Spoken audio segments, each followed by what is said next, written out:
The Westerville Police Department are investigating a hate crime after an anti-Semitic slur and white nationalist flyers were found in neighborhoods throughout the city.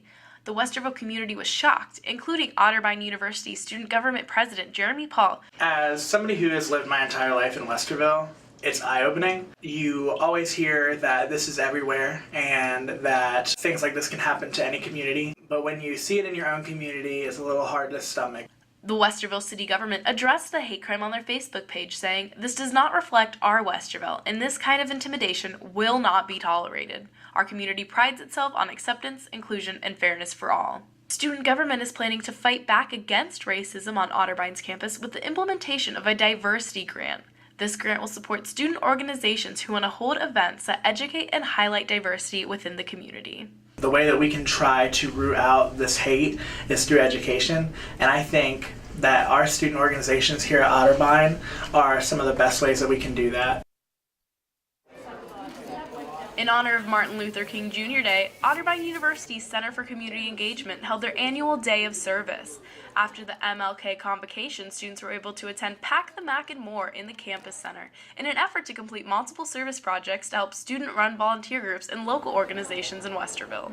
MLK was really interested in serving the community. He was really interested in helping people who are living in poverty. We're continuing that legacy by activating our students to be involved in something. Stacy Resterholtz, the assistant director of the Center for Community Engagement, said, "One of the things that I think that Otterbein does best is work with our community partners, and I think that it is really valuable for students to be able to see those relationships and grow them." Martin Luther King Jr. said, "Life's most persistent and urgent question is, what are you doing in the service of others?" Students really embody that in everything that they do, from getting involved in the classroom to helping with weekly service programs and volunteering at one-time service opportunities.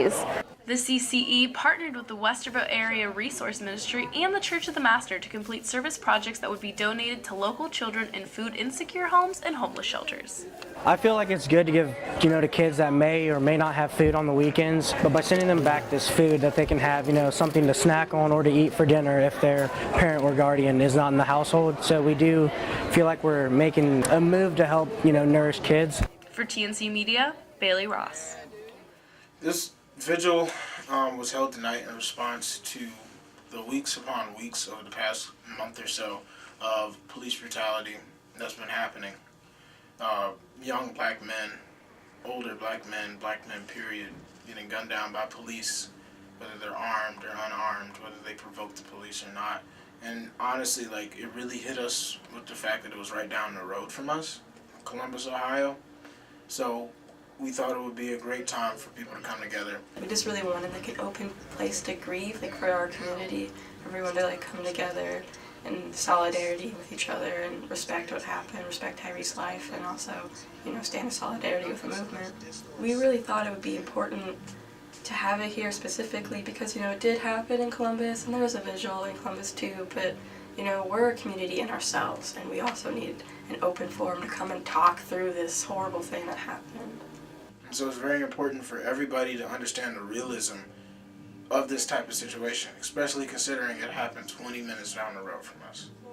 I want people to understand that this is not a white or black issue. This is not an issue that's compartmentalized to one community. A threat to justice somewhere is a threat to justice everywhere.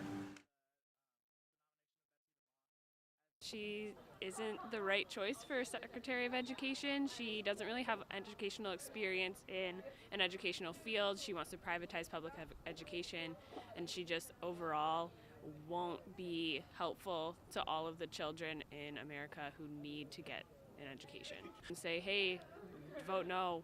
It's a big choice, and it will impact many people.